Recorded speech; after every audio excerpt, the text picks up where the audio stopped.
বেটু, তোর favourite cafe style Oreo milkshake খাবি? হ্যাঁ, বানা।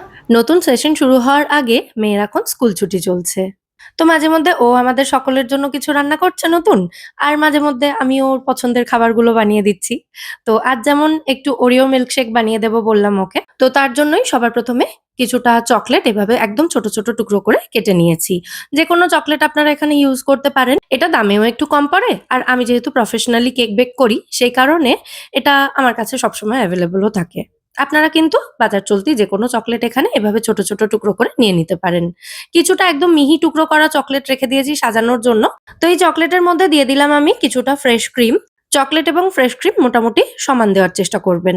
তারপর মাইক্রোওয়েভ ওভেনে আমি এটাকে 30 সেকেন্ডের জন্য মাইক্রো করে নিয়েছি। তাতেই দুটো একসাথে খুব ভালো মতো মেল্ট হয়ে গেছে এবং একসাথে মিশিয়ে নিয়েছি।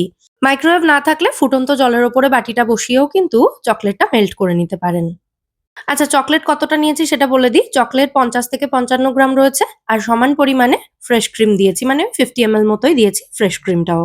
আর এরপর নিয়েছি এই মিল্কশেকের অন্যতম প্রধান উপকরণ, সেটা হলো ওরিও বিস্কিট। আমি এখানে ওই 10 টাকার যে প্যাকেটগুলো পাওয়া যায় সেটাই দুটো ব্যবহার করেছি।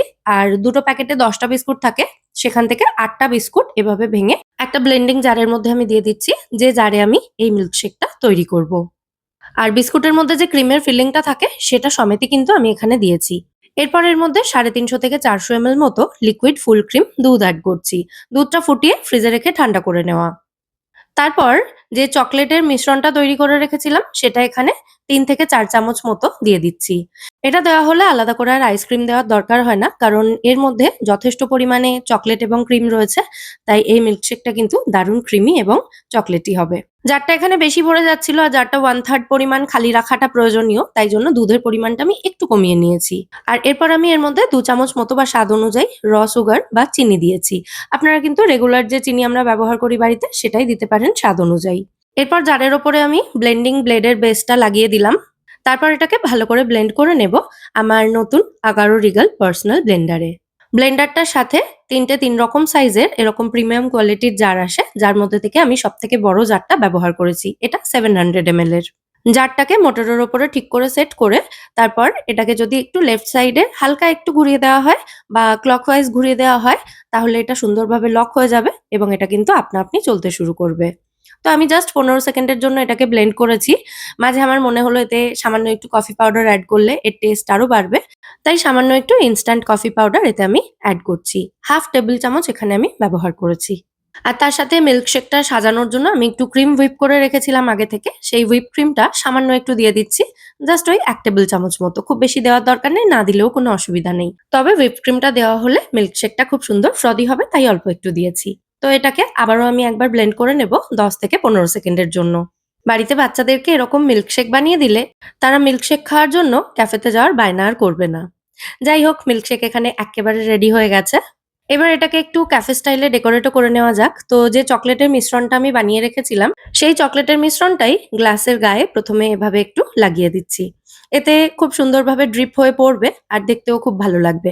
আপনারা কিন্তু এই মিল্কশেকটা বানাতে বা গ্লাস ডেকোরেট করার জন্য রেডিমেড যে চকলেট সিরাপ পাওয়া যায় সেটাও ব্যবহার করতে পারেন। তবে আমার মনে হয় বাড়িতে বানালে একটু হেলথের দিকটাও খেয়াল রাখা যাবে। মানে বাইরের ওই রিফাইন্ড সুগার বা চকলেট সিরাপ অথবা আইসক্রিম যেগুলো চিনি দিয়েই তৈরি করা হয়, সেগুলো এভয়েড করলে আমার মনে হয় একটু ভালো হয়। রেসিপিটা কিন্তু অবশ্যই বাড়িতে ট্রাই করবেন। এটা কিন্তু দারুণ টেস্টি হয় খেতে। গ্লাসটা ডেকোরেট করে নেওয়ার পর তৈরি করে রাখা মিল্কশেকটা আমি গ্লাসের মধ্যে ঢেলে দিয়েছি। একটু খালি রেখেছি আরো একটু ডেকোরেট করব বলে। আর যে এক্সট্রা মিল্কশেকটা রয়েছে সেটা আমার হয়ে যাবে। আলাদা গ্লাসে আর না ঢেলে এটাকে ব্লেন্ডারটার সাথে যে সিপার লিডটা এসেছিল সেটাকেই আমি এই জারের উপরে লাগিয়ে দিলাম। তাতে এটা সিপারেরও কাজ করবে আর এটা থেকে আমি ডিরেক্টলি খেয়ে নিতে পারবো। যাই হোক, তার আগে এই গ্লাসের ডেকোরেশনটা কমপ্লিট করি। ডেকোরেশনের জাস্ট আইডিয়াটা আপনাদের সঙ্গে আমি একটু শেয়ার করছি, যাতে আপনারাও এভাবে ডেকোরেট করে দিতে পারেন চাইলে। তো যে চকলেটের মিশ্রণটা রেডি করেছিলাম সেটা হুইপ করে নেওয়া ক্রিমের ওপরে অল্প একটু দিয়েছি আমি 1 চামচ মতো। তারপর দুটোকে হালকা একটু মিশিয়ে নিয়ে একটা পাইপিং ব্যাগের মধ্যে আমি দিয়ে দিচ্ছি। আর পাইপিং ব্যাগে একটা স্টার নজল নিয়েছি। এগুলো আমার কেক বেকিং এর সময় লাগেই সবকিছু। তো রয়েছে আমার কাছে। আপনাদের কাছে না থাকলে সিম্পলি একটু চামচে করে দিয়ে দিতে পারেন। তো আমি এটাকে যেহেতু আমার কাছে রয়েছে তাই একটু ভালো করে এটাকে ডেকোরেট করে দিচ্ছি, যাতে ক্যাফে স্টাইলের এই ওরিও মিল্কশেক দেখতেও ক্যাফের মতোই লাগে সেই কারণে। তো বেশ খানিকটা হুইপ ক্রিম এবং চকলেটের মিশ্রণ দিয়ে এটাকে আমি মানে গ্লাসটাকে আমি ডেকোরেট করে দিলাম সুন্দর করে। তারপর ওপর থেকে যে মিহি করে কুচিয়ে রাখা চকলেট ছিল সেটা অল্প করে দিয়ে দিলাম। আর যেহেতু এটা ওরিও মিল্কশেক তাই একটা ওরিও বিস্কিট এভাবে ভেঙে নিয়ে অর্ধেকটা এই ক্রিমের উপরে লাগিয়ে দিলাম এভাবে।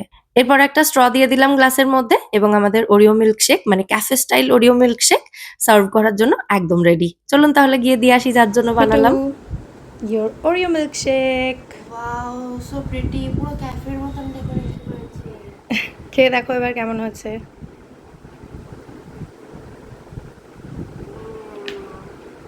সো ইয়ামি, ক্যাফে থেকেও ভালো। Thank you. খাও। আর বাকি যে মিল্কশেকটা জারে রয়েছে সেটা আমি সিপারের মাধ্যমেই ডিরেক্টলি খেয়ে নেব। আপনারা চাইলে এরকম যেকোনো লিকুইড আইটেম মানে স্মুদি, মিল্কশেক এগুলো বানিয়ে সাথে নিয়ে ট্রাভেলও করতে পারেন। এই সিপার লিডটা দেওয়া হলে জারটা কিন্তু একেবারে সুন্দরভাবে এয়ার টাইট হয়ে যায়। তাই জারে থাকা যেকোনো কিছু লিকেজ হওয়ার কিন্তু কোনো সম্ভাবনা থাকবে না। যাই হোক, আজকের এই ওরিও মিল্কশেকের রেসিপি যদি ভালো লেগে থাকে ভিডিওটাকে বরাবরের মতো একটা লাইক এবং শেয়ার করে দেওয়ার অনুরোধ রইল।